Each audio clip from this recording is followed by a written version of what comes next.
Ladies and gentlemen, may I have your attention, please?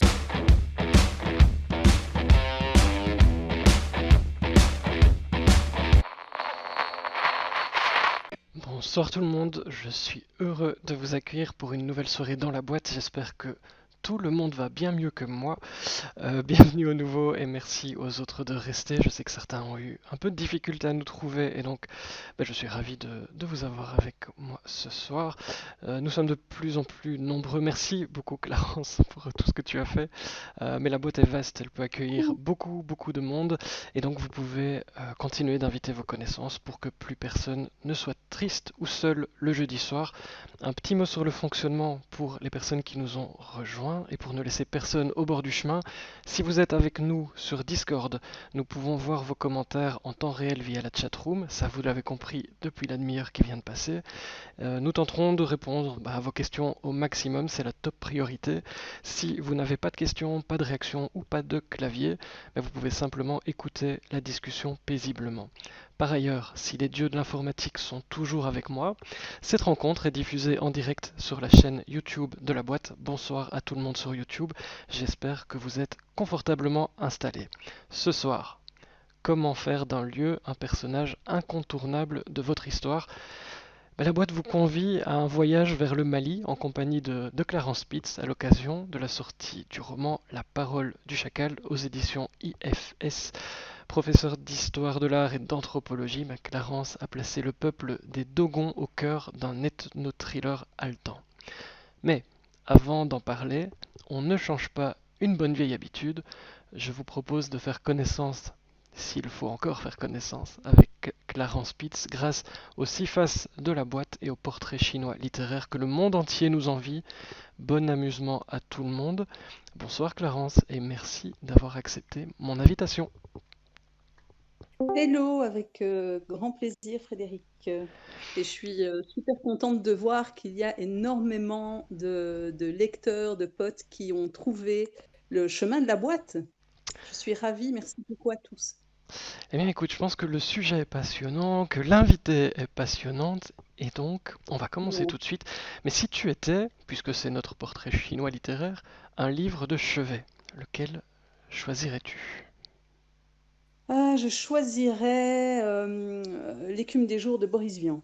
Je pense que c'est le seul livre que j'ai lu plusieurs fois en fait. Je l'ai lu, relu et relu à des âges différents, à des époques différentes, et puis chaque fois j'ai pu y apporter une lecture différente. Voilà, donc il y a plusieurs grilles de lecture et je le trouve chaque fois passionnant. Et puis c'est vraiment un des livres qui m'a donné le goût à la lecture. Donc j'ai lu en fait L'écume des jours parce qu'il m'avait été imposé à l'école, hein, comme à beaucoup de lycéens. Et puis après ça, j'ai lu tout Boris Vian. Voilà, vraiment, j'ai dévoré tout Boris Vian par la suite. Voilà pourquoi L'écume des jours. Si tu étais un format de livre, un poche, grand format, brochet, e-book audio, tout ce que tu veux.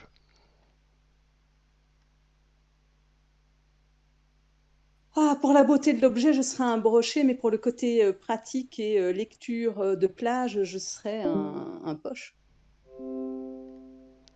Un poche, si tu étais un salon du livre.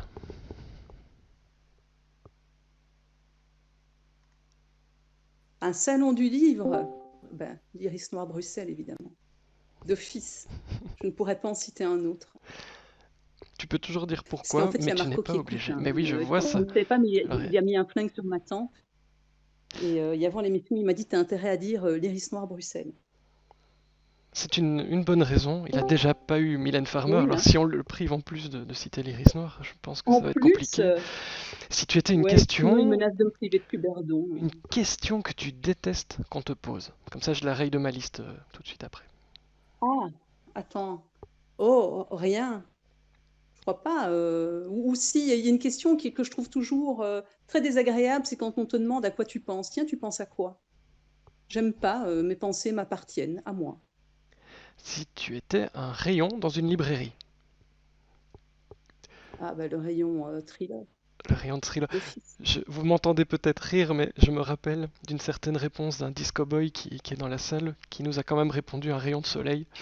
Je ne l'oublierai jamais, Williams, je crois. Si tu étais un marque-page original, Un marque-page original. Un objet qui Alors, je vais marquerait essayer la de page trouver pour toi. un objet qui marquerait ma page. Je suis en train de chercher, je trouve pas. Alors j'imagine bien le truc ridicule où on se trouve dans une situation tout à fait burlesque et qu'on finit par prendre une feuille de PQ. Ça peut être sympa, ça.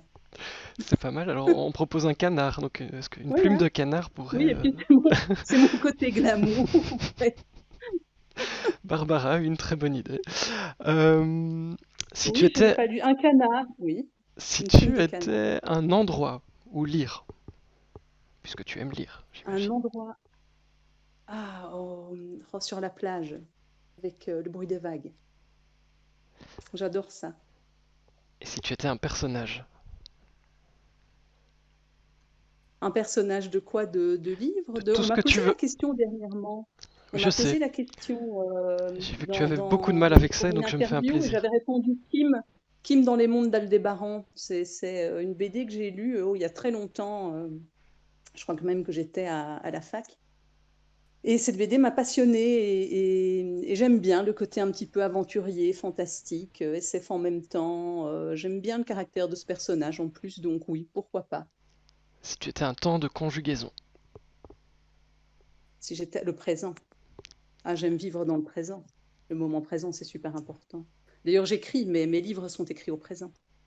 J'aime beaucoup, je trouve ça hyper immersif. si tu étais la voisine de salon de quelqu'un, ce serait de... Ce serait de Frédéric Ernotte. Il paraît qu'il est sympa. Pareil. J'espère, mais... Oh, les pauvres lecteurs, tu imagines ce qu'on... Il Oui. passerait quel moment? Oh là là, les Oh options là qu'on là là là. mettrait sur ce Ouh là salon. là là là. Le pauvre organisateur.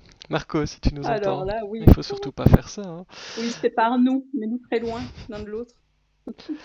Un moment de la journée que tu aimes particulièrement.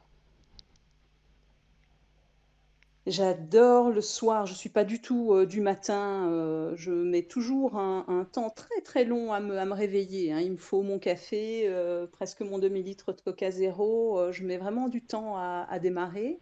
Mais j'adore par contre le soir, je dirais 21h, 22h, voire 23. Oui, On ça est, sont des moments que j'aime bien. Je on suis une est nocturne. pile dans ton créneau. Le moment des lives sur Facebook, etc. C'est ton moment. Juste petit aparté pour la salle. Alors oui, on ne voit pas Clarence, on ne me voit pas non plus, mais en fait c'est normal. Parce qu'on est des grands timides et c'est un peu le principe. On fait un peu de la radio, mais on va vous mettre plein de choses à voir dans la chatroom. Et donc c'est normal que vous ne nous voyez pas ici. Si tu étais une musique, une bande son, on a eu une bande son un peu africaine pendant les 30 minutes d'accueil, mais si tu étais une bande son, toi, Si moi j'étais une bande son, alors je serais obligatoirement Mylène Farmer parce que de nouveau, sinon Marco me prive de Cuberdon. Oui, je suis une grande fan en fait de Mylène Farmer. C'est le premier concert auquel j'ai assisté. Ah non, non, pardon. Il y avait d'abord Chantal Goya, le soulier qui vole quand j'étais petite. Mon premier concert. Sinon, je pense que je devais avoir 12, 13 ans. C'était avec ma sœur à Forêt Nationale et puis on a été la voir. Et en fait, on a tellement aimé, on était tellement contentes toutes les deux que notre papa, bon, quand il est venu nous rechercher, il nous a dit, enfin, il était tellement heureux de nous voir si contentes que le lendemain, il a couru à la Fnac pour nous acheter des places pour le concert du lendemain. Donc voilà, très, très beau souvenir pour moi. Donc je dirais Mylène Farmer. d'accord, et pas une question de lèche-botte comme le dit Marco. Pour répondre à Céline tout de suite, oui, c'est Mhm. bien dans la chatroom que vous pouvez poser les questions, et je les note au fur et à mesure. On y viendra tout de suite après, bien évidemment. Mais Clarence, si tu étais un signe de ponctuation, lequel choisirais-tu? Ah, de De ponctuation, alors ponctuation, je ouais. serais 3 points de suspension. C'est une caractéristique quand j'écris, je mets des points de suspension tout le temps, partout, c'est complètement infernal. Et je dois repasser sur mes manuscrits pour faire un nettoyage et enlever à peu près 80% des points de suspension qui ne servent strictement à rien. Donc oui, je serais définitivement les points de suspension. Et une petite dernière pour la route, si tu étais un verbe, parmi tous les verbes, lequel pourrais-tu choisir? J'en ai un en tête qui me Oh, ferait une mais bonne quelle colle! transition. Réfléchis bien, mais tu dis évidemment tout ce que tu veux. Voyager. Excellent! Tu lis dans mes pensées. Bon, ok, Marco, Ah, tu peux mettre Clarence j'adore ça, ça à me côté de moi. manque. Avec ces trucs de confinement, ça me manque. Les voyages, là, j'en ai annulé pas mal. Là, j'en ai annulé 2 gros en tout cas. Ça m'a fendu le cœur. Eh ben, je pense Mm. qu'on est beaucoup, beaucoup dans ce cas-là, et j'en connais dans la salle. Écoute, tu as fait une transition merveilleuse et je ne t'y ai pas du tout poussé, ça c'est positif.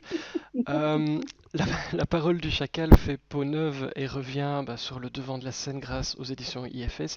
Il s'agit d'un roman d'ambiance que tu décris comme un huis clos à ciel ouvert où le lieu est un des Oui. personnages principaux. Oui, je t'ai piqué ta réponse et c'est tel quel ce que tu as écrit.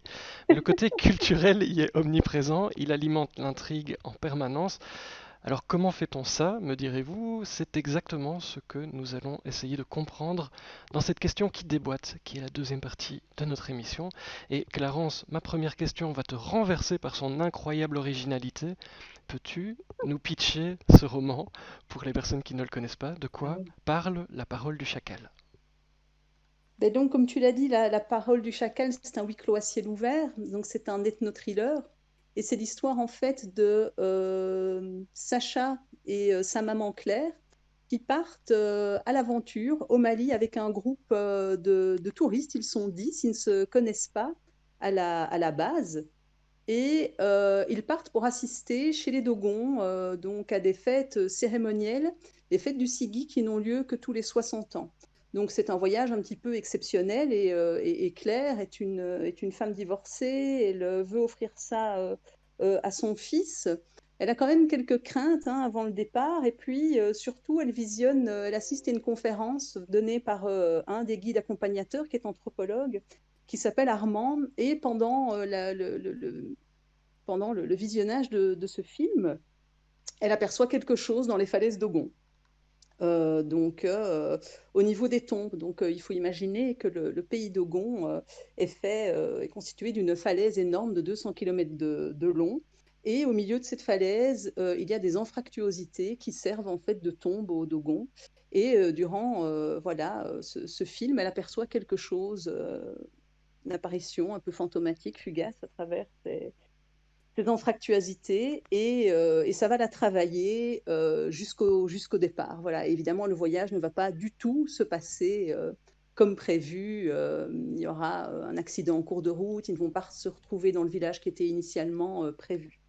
Voilà, donc ça c'est pour le pitch. Alors c'est un roman plutôt d'atmosphère, atmosphérique. Donc c'est un roman dans lequel il n'y a pas de flic, il n'y a pas d'enquête. Tout, en fait, est basé sur le mystère, la suspicion, voilà, et le suspense, bien sûr. Voilà pour le petit. Alors, je suis en train de mettre la couverture, magnifique couverture de ce livre pour les gens qui nous écoutent et nous voient. Euh, Est-ce la première fois que tu écris sur l'Afrique? Pourquoi avoir opté pour le Mali et y as-tu déjà été? Simplement.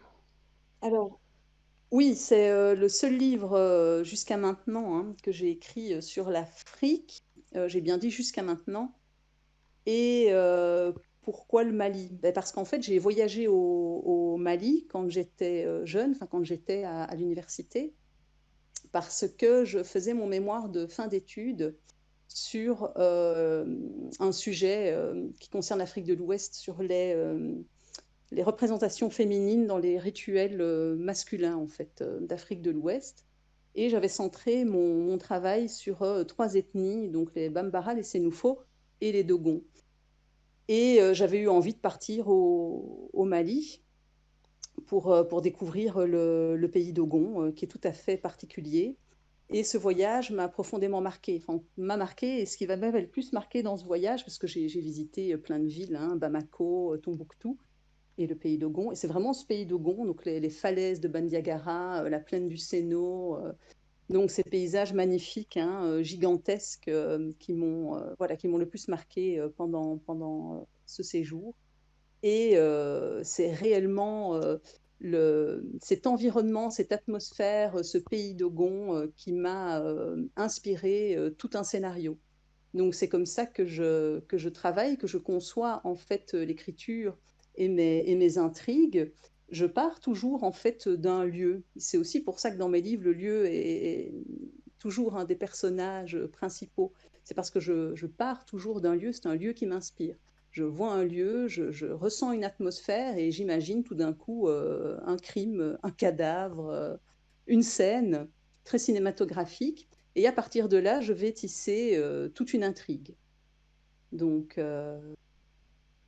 voilà pourquoi le Mali. Donc j'ai imaginé en fait une scène qui se passait dans les falaises. Et à partir de là, j'ai vraiment tissé tout le scénario du roman. Alors, dans la salle, mais on nous dit c'est un huis clos psychologique bien moite et bien sombre. Disco Boy sait de quoi il parle. Lisette nous dit ce livre est une vraie pépite, un voyage vers l'enfer. C'est ce que tu voulais faire, nous emmener en enfer? Alors oui, je voulais emmener, oui, les lecteurs en enfer, effectivement, ça reste quand même. Alors il y a un côté très culturel dans la parole du chacal, hein, voilà, il y a un côté très anthropologique, hein, c'est un ethno-thriller, mais malgré tout, il y a aussi un côté très sombre. Ça reste un thriller, ça reste une histoire assez, assez, bah oui, sombre, assez glauque. Voilà, il y a quand même quelques scènes assez, assez rudes dans ce roman. Mais oui, je voulais tout à fait envoyer les lecteurs en enfer, enfin voyager en enfer. En plus, je donne cours en fait en tourisme. Je suis prof voilà, de plein de cours différents dans une option tourisme en école sup. Et donc, j'avais aussi envie de traiter des sujets qui parlent en fait des effets du tourisme sur les populations locales, par exemple, de la peur aussi de l'autre, de la culture de l'autre. Et donc, je voulais aussi un petit peu, dans ce livre, faire ressentir au lecteur en fait la difficulté finalement, non seulement de voyager, mais aussi de recevoir des touristes. C'est pas toujours si simple que ça, et je l'ai illustré par la diversité de mes personnages. Donc, j'ai vraiment construit des personnages qui étaient tous différents, qui avaient tous des intentions différentes, des caractères différents et une perception du voyage assez différente, quoi, avec parfois bah, des personnages un petit peu, je veux dire même caricaturaux, hein. On a Guylaine qui est ma vieille acariâtre qui râle sur tout, qui râle parce qu'elle ne retrouve pas ses repères occidentaux, etc. Et qui va chaque fois confronter son point de vue occidental au point de vue des Dogons. Voilà, j'espère avoir répondu à ta question. Mais bien évidemment. Et qu'est-ce que tu aimes ou que tu n'aimes pas dans la culture de ce pays que tu voulais nous faire découvrir? Et pour la salle, je vais vous mettre un joli petit sondage. Vous pouvez répondre, ça va apparaître dans quelques secondes. Ah, si, je vais demander si quelqu'un veut partir en vacances avec moi, ils vont tous répondre non maintenant, hein, surtout si c'est en Afrique. Tu crois? Moi, je partirais. Mais ce que moi je n'aime pas dans cette culture, il n'y a rien en particulier que je n'aime pas dans cette culture.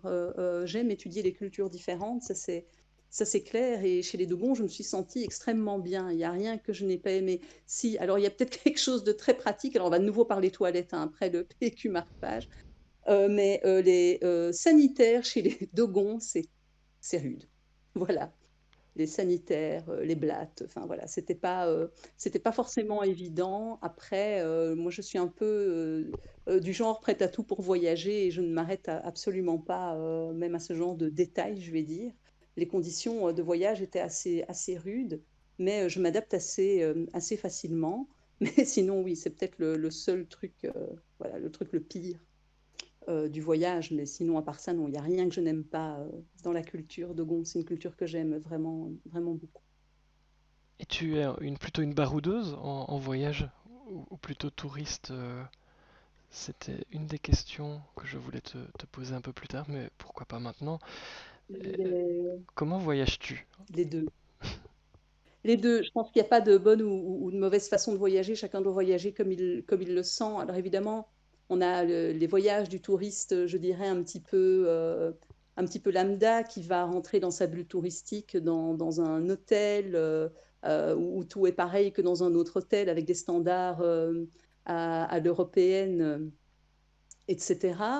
Et puis, ce touriste-là, ben, il ne va pas forcément aller à la rencontre des populations locales.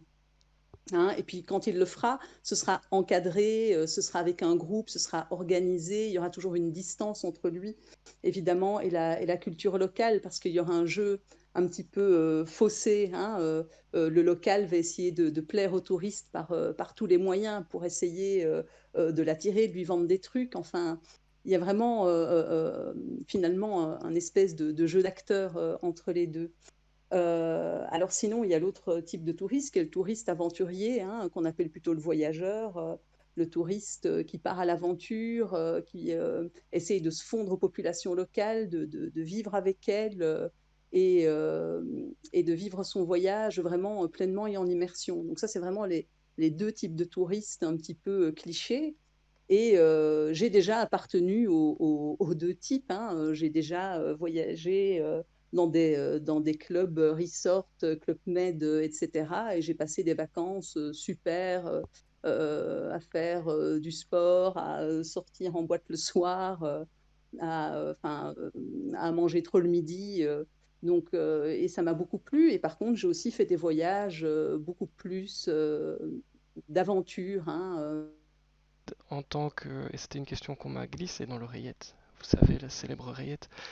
En tant que femme blanche, est-ce que tu voyages différemment? Est-ce que tu dois voyager avec des locaux au Mali ou ailleurs? Ou est-ce que tu peux faire un peu ce que tu veux, tranquillement, tes recherches? Alors la réponse va être très simple, ça dépend du pays. Donc, bon, il y a déjà des pays, je n'irai pas. Je ne vais pas les citer, mais il y a des pays d'abord qui ne me tentent pas, et puis où je n'irai pas, parce qu'ils ne correspondent pas forcément à mes valeurs. Euh, il y a des pays dans lesquels je vais voyager seule, où je peux me promener, je ne me sens pas du tout en insécurité. C'était le cas, par exemple, de Cuba. Donc, j'ai été à Cuba, pas cet été-ci, puisqu'on était coincés, l'année d'avant. Et je crois que c'est le pays où je me suis, à mon avis, sentie le plus en sécurité en tant que, comme tu dis, femme blonde. Donc à Cuba, on peut être une femme et se promener à Trinidad en petit top, ou quasiment en brassière et mini-short. Il ne vous arrivera rien. Il y a même pas, les hommes ne vous regardent même pas, vous n'êtes pas en insécurité, on ne va jamais vous agresser. Enfin, j'ai trouvé ce pays très rassurant, en tout cas en tant que femme. Enfin voilà, j'ai trouvé ça très très agréable. Après, un autre pays, mais ça, c'est pas le fait non plus d'être forcément une femme, mais pour mes recherches, j'ai prévu, j'aimerais partir ou séjourner un petit peu au Congo. Et là, bah, il y a déjà plusieurs personnes que je connais qui ont vécu, qui m'ont clairement dit que ben, là, je ne pouvais pas partir toute seule à l'aventure. J'avais besoin d'un contact sur place, quoi. Que sinon, c'était assez dangereux, en fait, surtout dans certains coins. Et puis voilà. Donc, donc oui, ça dépend vraiment du pays. Ouais. Mais après, je suis pas quelqu'un, j'ai pas vite peur non plus, hein, donc j'aurais vite aussi tendance à me mettre dans des situations pas possibles. Donc oui, il vaut mieux pas que je parte trop seule. L'Indonésie, j'avais prévu de partir avec une copine. Voilà, on allait être deux filles à partir à l'aventure en Indonésie, et ça ne nous inquiétait pas ni l'une ni l'autre. Alors, le petit sondage, donc, je vous ai demandé si vous aimiez découvrir une autre culture grâce à un livre. C'est une victoire écrasante du oui, puisque tout le monde a mis oui. C'est plutôt une bonne nouvelle pour toi, ça, Clarence, puisque c'est ce que tu aimes faire, Oui, finalement. exactement. Oui, Est-ce que c'est ce ça que te met j'aime de bonne faire. humeur de voir un beau sondage comme ça? Ah, bien sûr, oui, bien sûr, parce que c'est vraiment ça que j'ai essayé de faire dans La Parole du chacal, hein, c'est concilier culture, découverte d'un peuple et suspense thriller. Donc c'est vraiment ça que j'ai voulu faire. Donc c'était aussi mettre les Dogons à l'honneur parce que je pense qu'ils le méritent. Et même s'il arrive des choses terribles chez eux dans mon livre, mais finalement, je suis contente parce que les lecteurs ne m'ont jamais dit, tiens, tu donnes vraiment une image horrible des Dogons, c'est un peuple affreux. Donc voilà, pas du tout, au contraire.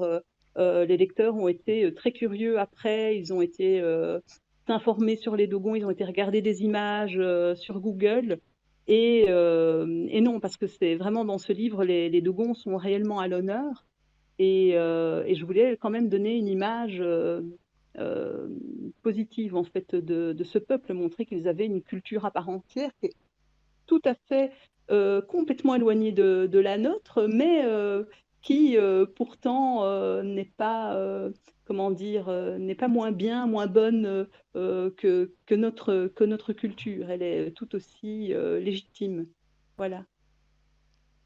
Et tu as des exemples concrets comme ça, des différences de culture qui t'ont particulièrement marqué, que ce soit dans ce que tu fais au quotidien ou pour le livre en tant que tel? Un, un aspect que tu aurais utilisé plus que les autres? Qu'est-ce que tu as voulu nous raconter sur eux? Mais par exemple, dans leur façon de traiter et de considérer la mort.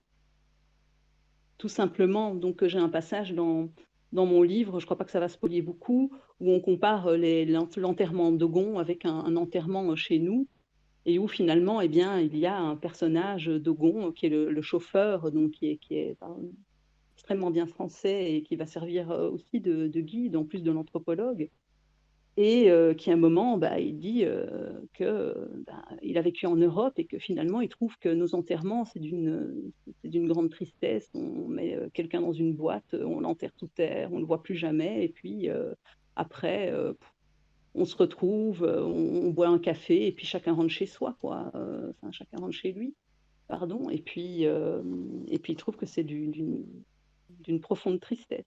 Voilà. Mais non, je spoile pas, je vois Bill Plémo qui dit: «Tu spoiles», pas du tout.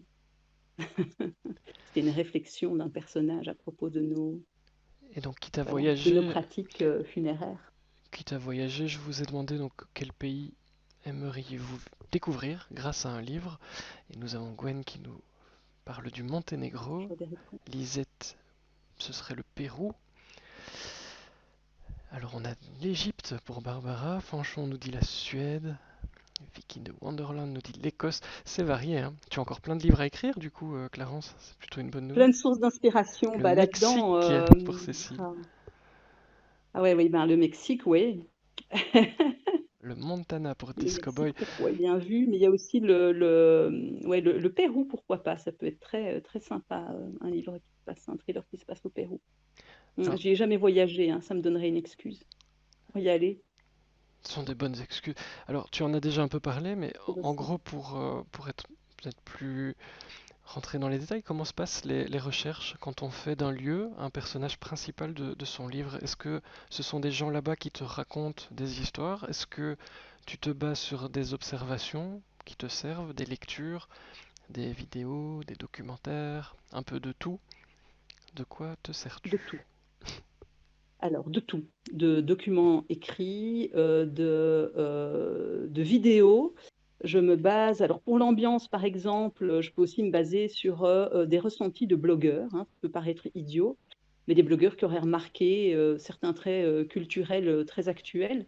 Et par exemple, quand j'ai enfin le mon dernier manuscrit, se passe, à Amsterdam, donc là, c'est une ville que je connais assez bien. J'ai pas eu besoin de faire, énormément, de recherches mais sauf en ce qui concerne le fonctionnement de la police et cetera. Mais sinon, l'autre partie du livre se passe en Indonésie, donc c'est un pays où j'ai déjà voyagé, hein. J'ai fait Java, Bali, Lombok et mais par contre, j'y ai voyagé il y a longtemps et puis, je n'ai pas été, partout. Donc sur toutes les îles, il y a une île dont je parle dans le livre, j'ai pas eu l'occasion d'y aller. J'aurais dû, hein, puisque c'est mon voyage qui était, annulé à cause du covid.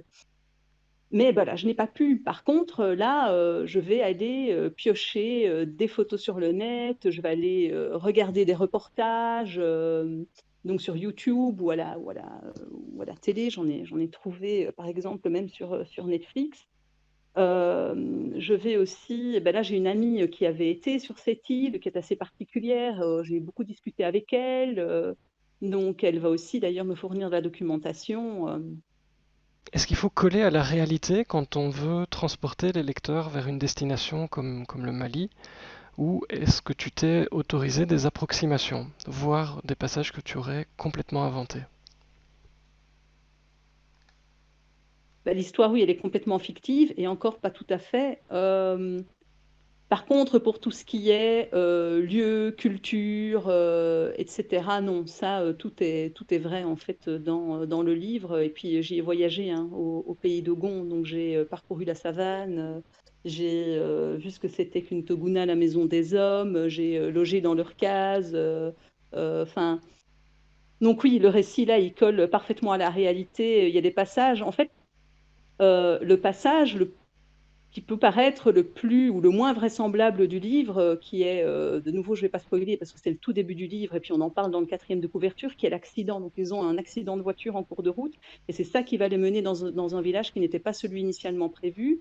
Et donc en fait, cet accident où on a cette voiture cette 4x4, hein, cette camionnette chez eux, qui va couler dans un marigot, en fait, c'est une scène que j'ai vécue quand j'étais au Mali. Donc je me suis vraiment retrouvée dans une voiture qui coulait dans un marigot avec les vitres électriques qui ne s'ouvraient plus, l'eau qui monte, le stress, enfin l'angoisse totale. J'en rigole maintenant, mais en fait sur le moment on rigole pas trop. Et j'ai toujours un petit stress d'ailleurs quand je roule le long du canal de Bruxelles par exemple. Hein. mais, euh, mais voilà, et donc c'est peut-être le passage qui paraît le plus invraisemblable, et pourtant il est tout à fait vraisemblable, ça peut arriver. Et donc hein, les marigots en saison des pluies en Afrique, hein, vous avez une zone complètement désertique, et en quelques heures, tout d'un coup, vous avez un étang, quoi. C'est quelque chose d'assez étonnant. Euh, mais non, sinon, non, tout est vrai dans le livre, en tout cas en ce qui concerne les lieux. Et Mm. donc j'ai mis le Sinon, petit l'histoire est tout à sondage fait inventée. et ça m'intéresse de savoir ce que tu penses des réponses. Parce que là, il y a match. Donc je vous ai demandé quand un livre Oui. vous emmène dans un pays étranger, le récit doit coller à la réalité, les approximations sont autorisées ou carte blanche à l'auteur. Eh bien, presque match nul, Oui, hein. vous êtes partagé. Et toi, Clarence? Mm. Moi, j'aime bien quand le récit colle à la réalité pour les aspects donc vraiment purement techniques. Donc, j'aime bien. Après, il faut pas non plus que l'histoire soit banale. Je trouve qu'il faut quand même prendre de la distance par rapport à la vie de tous les jours. Sinon, à quoi bon écrire hein On peut me dire, tiens, alors là, je vais sûrement pas spoiler, hein, mais la fin de la parole du chacal, on pourrait me dire, mais non, c'est pas possible, mais non, c'est too much, mais non, pas à ce point-là. Eh bien, si, parce que si je raconte un fait divers, un truc banal de tous les jours, j'y vois pas d'intérêt. Je pense que la littérature et le livre est là pour aller un petit peu plus loin que ça. Parce que le livre nous le permet, hein, un peu comme les séries télé ou les films. Et c'est ça souvent que je trouve amusant, c'est qu'on va parfois reprocher à des auteurs une fin, je sais pas, un peu too much ou un peu tiré par les cheveux, ou ça, ce personnage, c'est quand même pas possible qu'il était capable de faire ça. On va souvent le reprocher aux auteurs, mais par contre, comme je dis toujours, les gens, ils sont tous fans de la Casa des Papel, mais jamais ils ne vont se dire, tiens, ben, c'est quand même pas normal que tel personnage, tout d'un coup, il retourne dans la maison enfin, de papier, il y retourne à moto en défonçant tout après s'être évadé d'eux, enfin, alors qu'en fait, c'est complètement too much. C'est enfin, pas plausible du tout, mais là, ça passe tout à fait crème, quoi. Et donc, souvent, j'ai remarqué que les lecteurs ne tolèrent pas dans les livres ce qu'ils trouvent tout à fait normal, en fait, dans les séries Netflix, quoi, ou séries télé en général. Voilà. Euh, après, donc voilà, donc l'histoire, oui, pour moi, l'histoire peut être extraordinaire parce qu'il faut que les livres apportent une histoire qui soit extraordinaire, hein, hors du commun. Mais j'aime bien que les faits vraiment concrets, les lieux, etc., soient, oui, sont l'histoire, hein, pas l'histoire dans le sens manuscrit intrigue, hein, l'histoire dans le sens historique, soit respectée, quoi. Mhm. Et en parlant de respecter les choses, bah, vu les petits problèmes techniques, je ne respecte pas du tout le timing. Vous me pardonnerez, je suis comme ça, je crée des plans que je ne respecte pas du tout. Je fais ça dans mes livres et puis je fais ça dans la boîte aussi. Vous ne m'en voudrez pas. Mhm. Je me posais la question, est-ce que tu... Enfin, je connais la réponse en fait, mais c'est intéressant. Est-ce que tu utilises des notes de bas de page pour tout ce qui est culture, justement, pour donner des clés de compréhension au lecteur, ou est-ce que tu préfères, par exemple, intégrer les réponses aux questions que les gens pourraient se poser directement dans ton histoire et dans le texte? Comment est-ce que tu travailles ça au niveau de tes livres? Je travaille des deux manières. Donc, soit ça va être par l'interaction des personnages, donc un personnage qui s'interroge sur un bâtiment, et puis bah, justement, un autre va lui dire, bah, écoute, ce bâtiment s'appelle comme ça, et en fait, il sert à ça. Et donc, comme ça, au moins, c'est fait. Donc là, j'essaie vraiment de travailler tout ça par l'interaction entre les personnages. Et puis, parfois, je mets une petite note en bas de page, quoi. Ça m'arrive aussi. Il n'y a pas tellement de notes en bas de page dans la parole du chacal. Là, j'ai vraiment travaillé l'interaction avec les personnages. Et puis surtout, j'avais un chauffeur Dogon qui était un des personnages principaux et un anthropologue. Et évidemment, ils m'ont servi dans cette démarche-là. Par contre, pour Ineffaçable, là, c'est un livre où il y a énormément de notes en bas de page parce que j'ai gardé tous les belgicismes. Et là, par contre, j'ai chaque fois mis une petite note pour les lecteurs français et canadiens, quoi. Donc là, il y en a énormément des notes en bas de page. Il suffisait de mettre un taximan anthropologue à Bruxelles et ça te sauve. Pourquoi pas? Alors, comment est-ce que tu fais le tri dans tout ce que tu aimerais raconter pour bien doser les ingrédients? Est-ce que c'est pas un risque de devenir un petit peu le guide du routard quand on se lance dans un ethno-thriller au Mali? C'était le risque et j'ai vraiment essayé de doser ça le mieux possible et je suis, quand même assez contente parce que j'ai eu pas mal de chroniqueurs qui ont relevé le fait qu'il ne s'agissait justement pas d'un guide de voyage ou d'un cours magistral, enfin que, avait été, savamment dosé. Donc là, je crois que j'espère et je crois que j'ai réussi mon pari, quoi. Donc c'était vraiment de faire connaître le peuple dogon au lecteur à travers une intrigue, à travers du suspense et à travers un thriller. Parce qu'il faut également que le côté culturel soit très présent, surtout quand on fait du lieu un personnage principal. Il faut que ce lieu soit très présent dans sa culture, dans son peuple, dans les us et coutumes de ce peuple. Mais il ne faut pas non plus que ça vienne bouffer toute l'intrigue. D'ailleurs, les personnages les plus présents dans le roman, ce sont les touristes, hein, les Dogons. Finalement, on les aperçoit, hein, mais ils ne sont pas, à part le chauffeur Dogon, ils ne sont pas si présents que ça. Alors, les gens C'est qui nous vraiment écoutent voilà, découvrir les Dogons à travers les yeux en fait de ces touristes. sont plutôt pour les notes de bas de page, hein, puisque tout le monde apprécie visiblement, toutes les personnes sur Discord qui ont répondu en tout cas, apprécient les notes de bas de page. Donc c'est une aide Ben voilà. précieuse pour les lecteurs. J'ai une dernière question pour cette question qui déboîte, particulièrement passionnante. Est-ce que ton roman est lu et ou vendu au Mali? Eh bien, je ne pense pas. En fait, il faut demander. Marco, il faudrait que tu diffuses le livre au Mali. Fred a une excellente idée. Non, je ne pense pas Parce que qu'il l'ait. si je ne me Et puis, il trompe faudrait pas, déjà qu'il arrive jusque-là, qu'il arrive jusque chez les Dogons, par exemple. Et pour le moment, le pays Dogon, il est assez fermé. Donc, le pays Dogon, malheureusement, subit des incursions djihadistes régulièrement. Il y en a encore eu cette semaine, hein, ou fin de la semaine passée, je ne sais plus, assez terrible en fait, hein. Donc un village s'est encore fait encercler, il y a encore eu des greniers à 1000 qui ont été saccagés, brûlés, des bœufs volés, tués aussi, des hommes aussi, hein. Donc c'est un drame en fait humain qui se joue là-bas pour le moment, hein, et depuis, ça fait des années quoi, que les Dogons en souffrent en fait, hein. Voilà, j'essaie de suivre au mieux l'actualité en fait de ce qui se passe là-bas. Et pour le moment, oui, la vie chez les Dogons est extrêmement rude, risquée. On ne peut plus voyager, hein, au Mali et encore moins chez les Dogons pour le moment. Mm. alors si je ne me trompe pas, leur langue officielle c'est le français, malgré tout. On est, je crois, j'ai ça en tête, mais je me trompe peut-être finalement. Alors oui, il y a eu la langue, ils parlent, en tout cas à Bamako, dans la capitale, oui, les Maliens parlent le français, ou alors ils parlent des langues locales, ils parlent le Bamana, le Dogon, des dialectes Dogon. Mhm. Eh bien écoutez, je note la question de Céline, parce que c'est une excellente question pour la boîte de Pandore, mais je vous propose de passer à la boîte blanche. Alors pour les gens qui découvrent nos soirées, c'est comme une carte blanche mais dans la boîte, et donc notre invité a totale liberté pendant quelques minutes. Clarence, je te confie la salle, et je pense que tu as envie de dévoiler Voilà. un autre de tes incroyables talents. Oui, alors, oui, Fred, nous dit que j'ai envie de dévoiler, mais c'est lui qui m'a suggéré l'idée parce que je dois avouer que je ne savais pas du tout de quoi parler, pour cette, boîte blanche. Il m'a dit: «Mais pourquoi est-ce que tu ne parles pas, de, tes peintures?» Parce que, en fait, avant d'écrire, je peignais. Donc j'ai fait, 10 ans, à peu près 10-11 ans, d'académie de peinture, en cours du soir.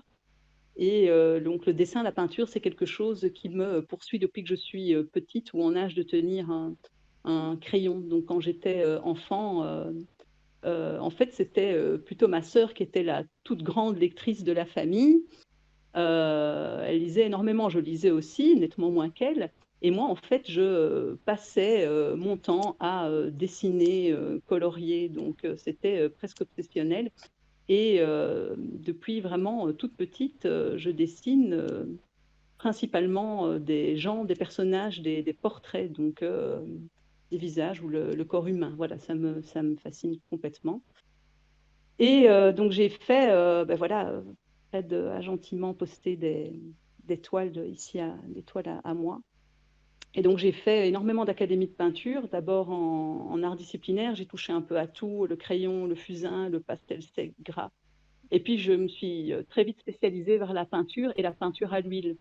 J'ai, une relation à la peinture à l'huile, assez particulière. Donc j'adore, l'odeur de l'huile, j'adore la térébenthine, j'adore, le contact avec la toile, j'a bref, l'huile permet en fait, de travailler et retravailler, sans cesse sa toile.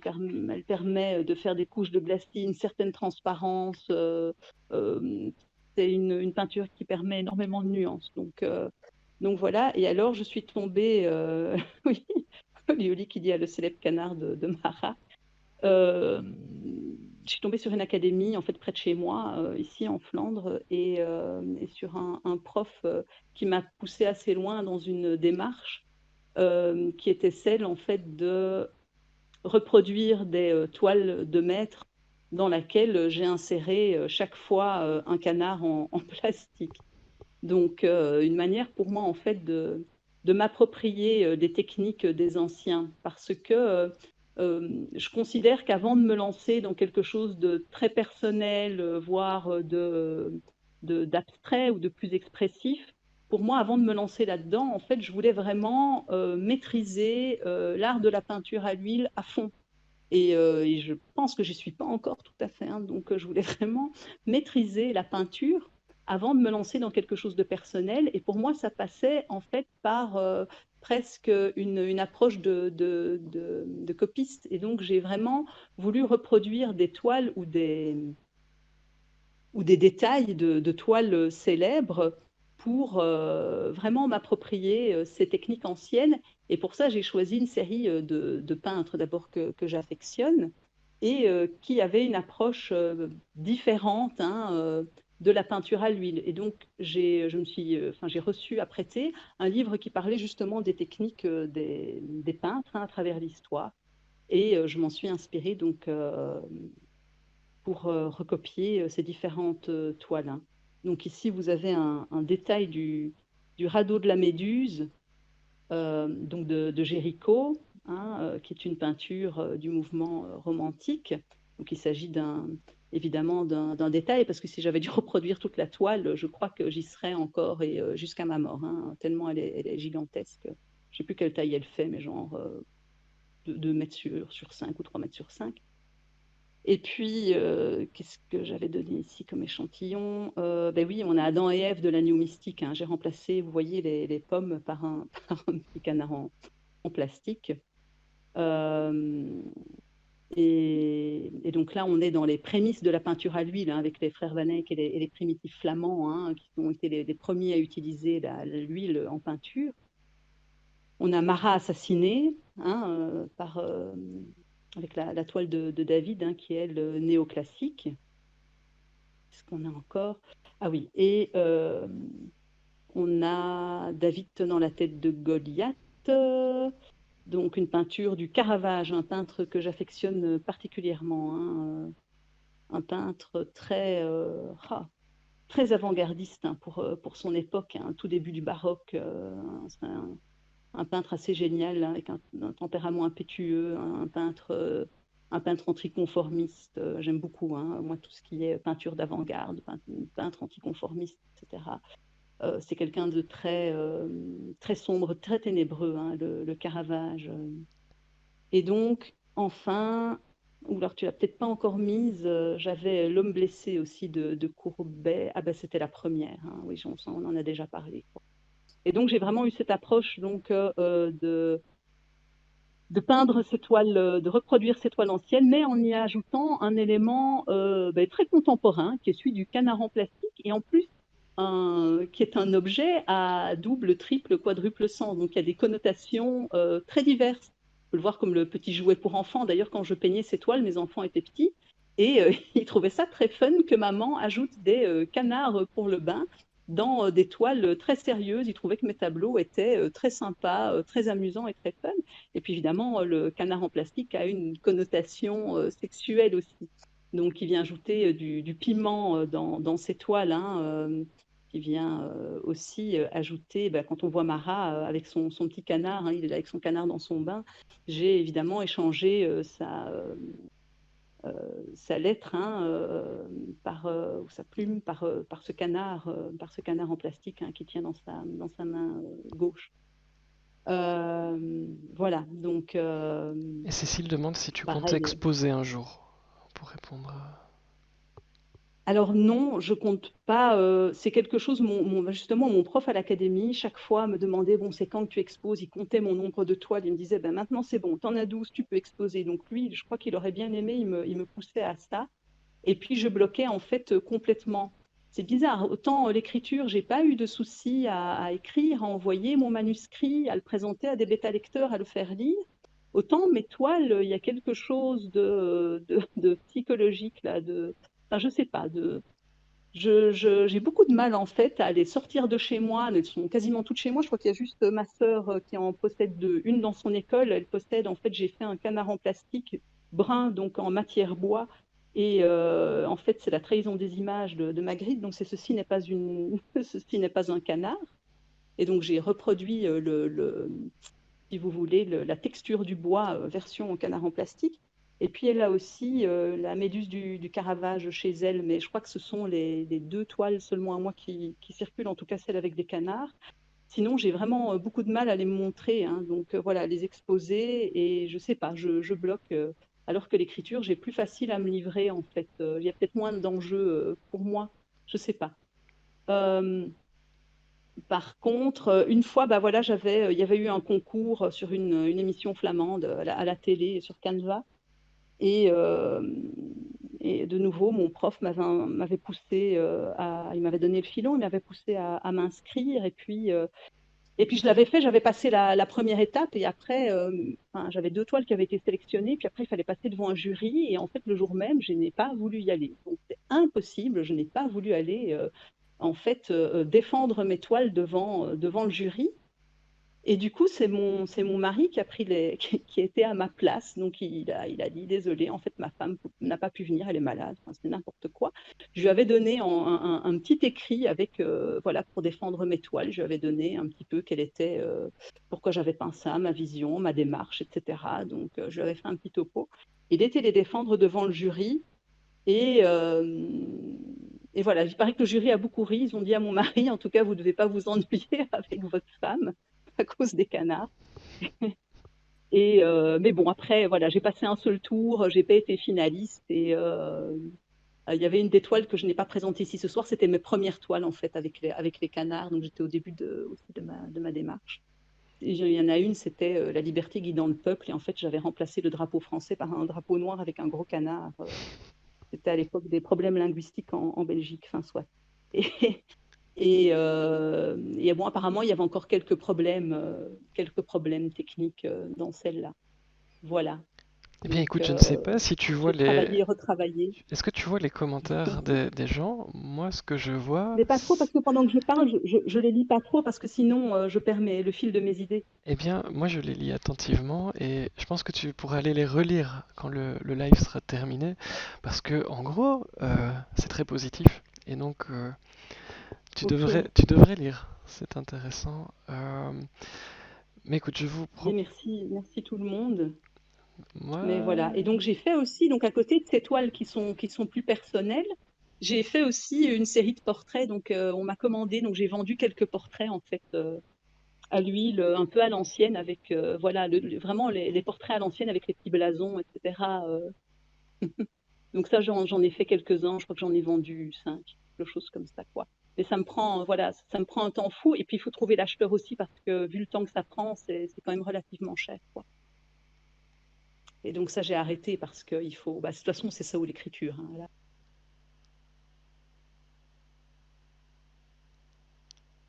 eh bien écoutez, Voilà, si... ma carte blanche. Mais ta boîte blanche qui se termine... mais c'était vraiment très très intéressant, je trouvais. Honnêtement, relis par la suite tous les commentaires dans la salle. Je vous Et je propose vais d'entrer faire. sans plus attendre dans la boîte de Pandore et le temps restant sera consacré à toutes vos questions de manière plus ou moins chaotique comme depuis le début. On ne se refait pas. Si vous êtes sur Discord, n'hésitez pas à les écrire dans la chat room. Euh, alors, c'est une question qu'on a déjà posée plusieurs fois, donc je l'ai bien notée. Si vous commandez La Parole du Chacal via la Librairie Noire, oui, je mettrai le lien pendant le générique, Marco. Vous recevrez le mot de la fin en bonus.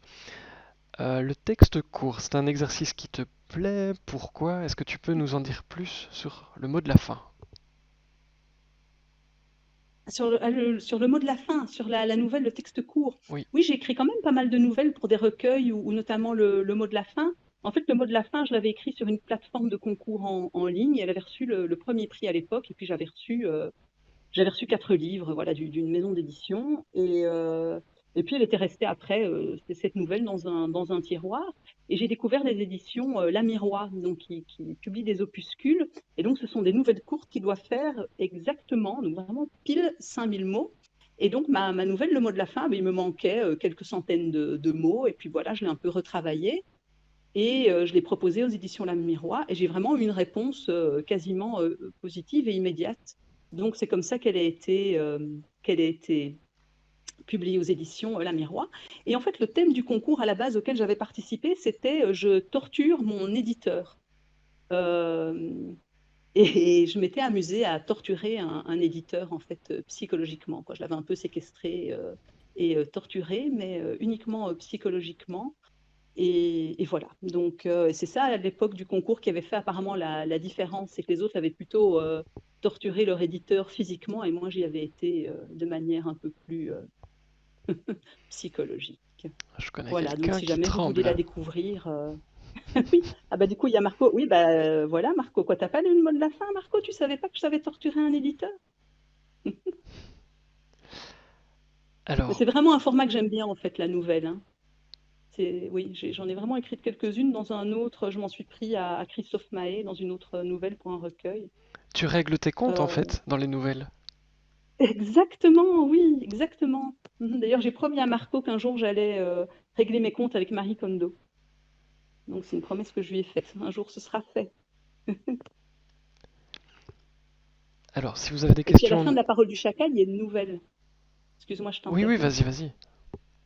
Donc je disais qu'à la fin de la parole du chacal, donc par rapport à la version 1 de la parole du chacal, j'ai ajouté une nouvelle qui vient éclairer en fait le passé de 2 personnages du livre. Voilà, donc 2 personnages qui avaient quand même assez marqué les lecteurs, surtout une.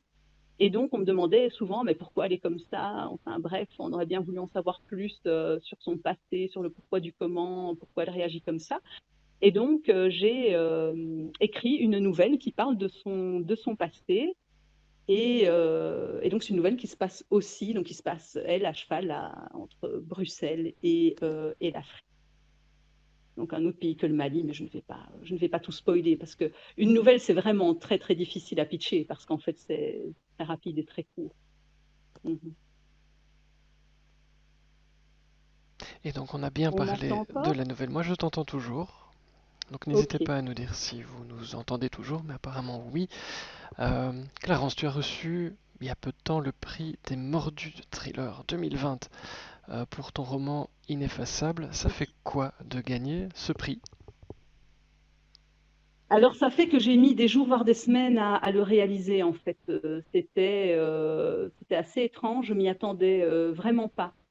Pourtant, la Parole du Chacal avait fait un podium déjà l'année d'avant, en 2019. La Parole du Chacal est arrivée troisième au concours des Mordus. Et donc, je m'étais dit que c'était déjà une chance voilà, inespérée. Et donc, je n'avais pas imaginé Ineffaçable faire un podium, quoi. Voilà, je m'étais dit, j'ai eu ma chance, moi, en 2019.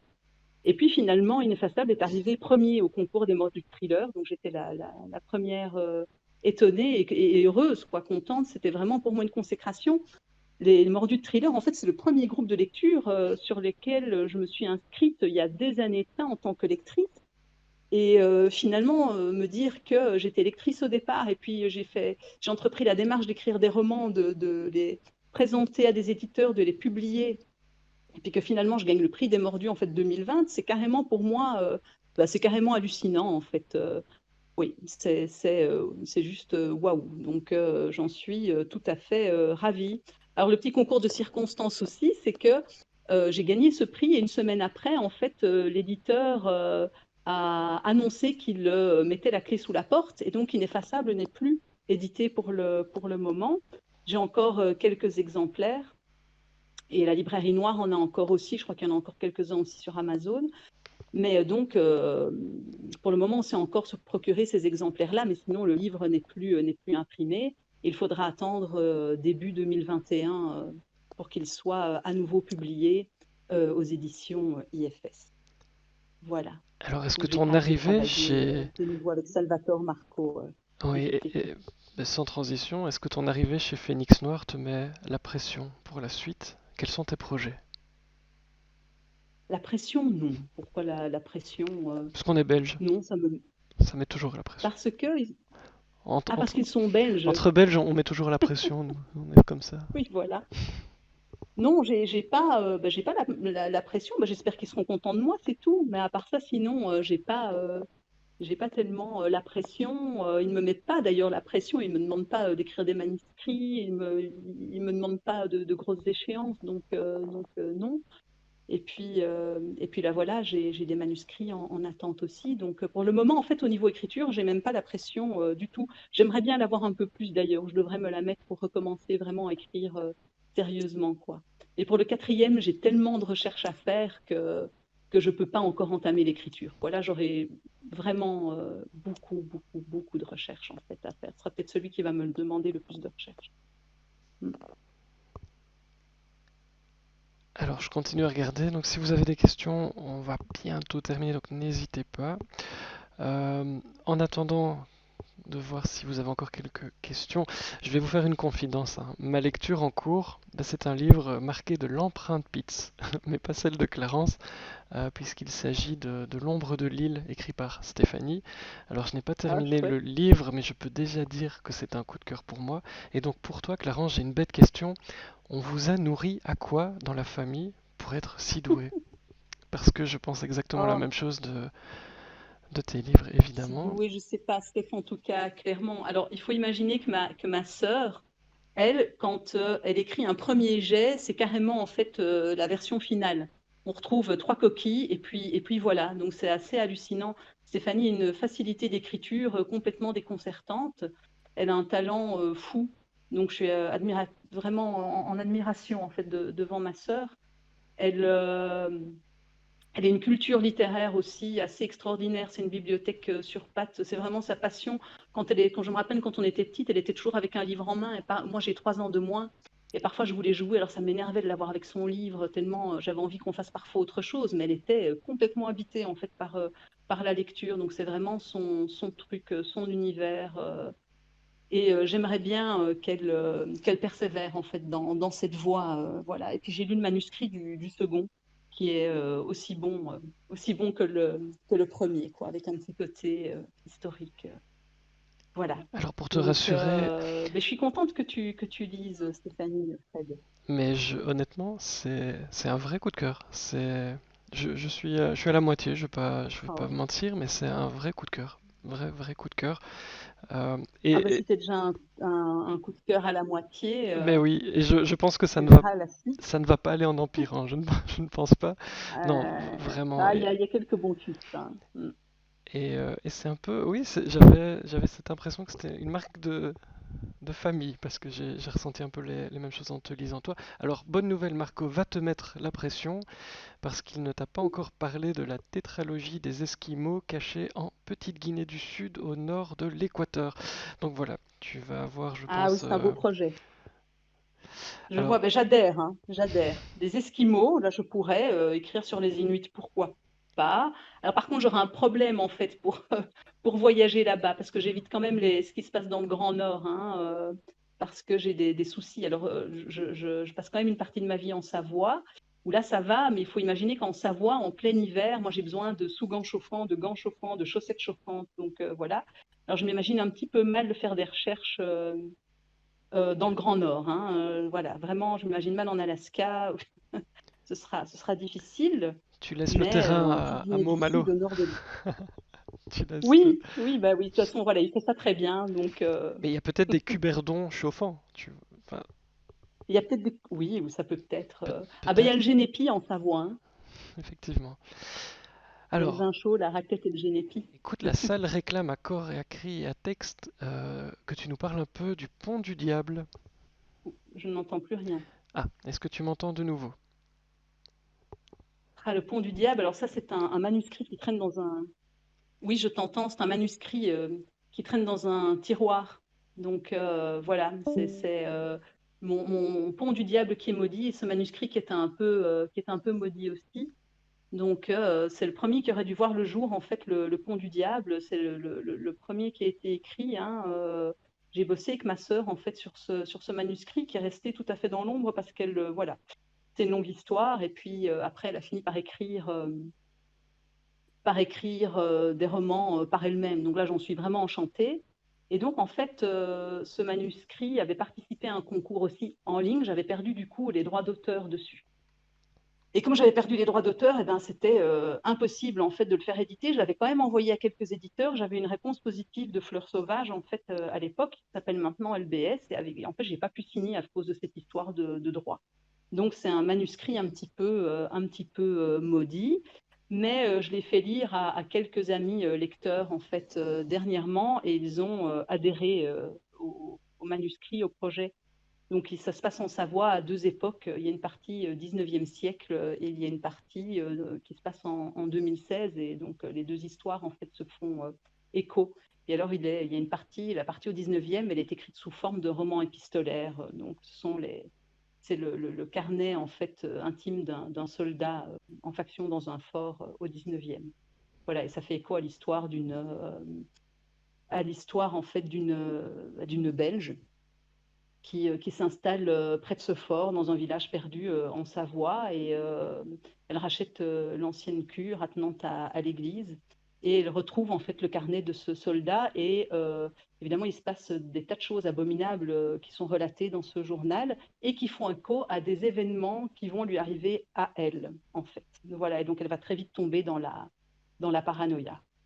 Donc ça, c'est le pitch de ce fameux pont du diable qui, Dieu sait, un jour verra peut-être le jour. Eh bien, Mais écoute, depuis, je garde espoir parce que j'ai récupéré les droits.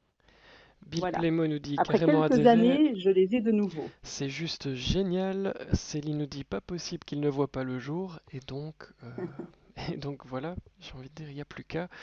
J'ai une dernière question parce qu'on me la J'espère. glisse dans l'oreillette et ça finira très très bien tout cela. Qu'est-ce qui te donne envie d'écrire des choses noires? Pourquoi as-tu choisi cette voie-là? Ah oui, ça c'est une bonne question. J'ai toujours aimé les thrillers. Donc à part en fait quelques auteurs, ben, genre, j'ai parlé de Boris Vian tout à l'heure, donc ou quelques classiques.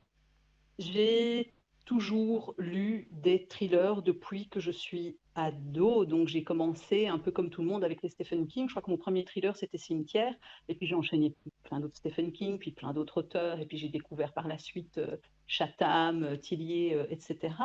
Et à côté de ça, j'ai toujours aussi regardé des films d'horreur et des thrillers au cinéma ou à la télé.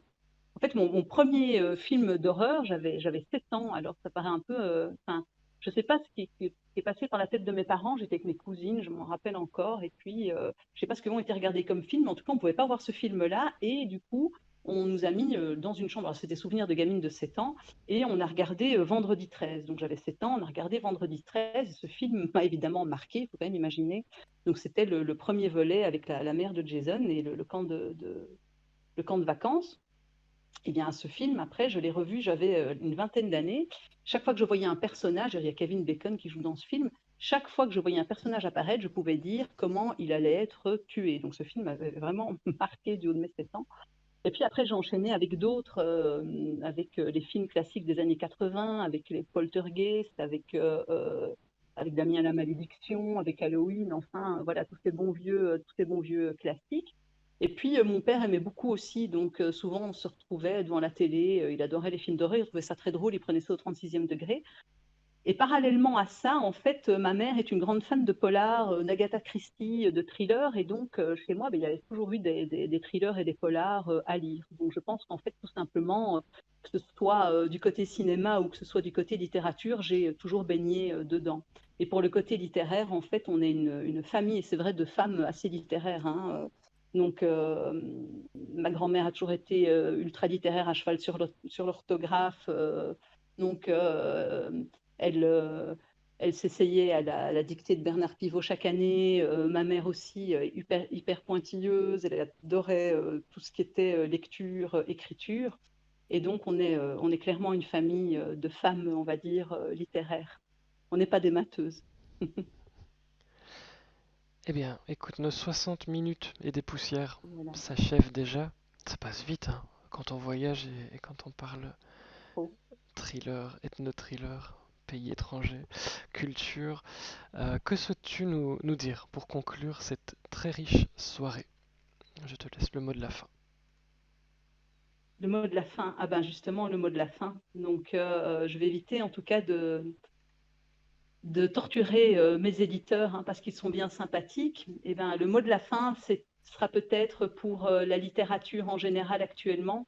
Lisez, faites-la vivre, on est tous confinés, on passe tous des longues soirées euh, confinées, avec aussi notre fameux couvre-feu. Donc profitez-en pour lire et puis pour aider les auteurs et les auteurs français aussi qui pour le moment n'ont pas la chance d'être diffusés en librairie. Enfin, si, ils sont diffusés en librairie, mais les librairies ne sont pas ouvertes chez eux. Et puis surtout, rendez-vous sur la librairie Noire, hein. Donc, je dis ça pour mon quota de Cuberdon. Rendez-vous sur la librairie Noire où là, vous avez vraiment une super sélection. Euh, En plus, l'équipe est super efficace. Je viens encore de recevoir un colis cette semaine, bien emballé, nickel.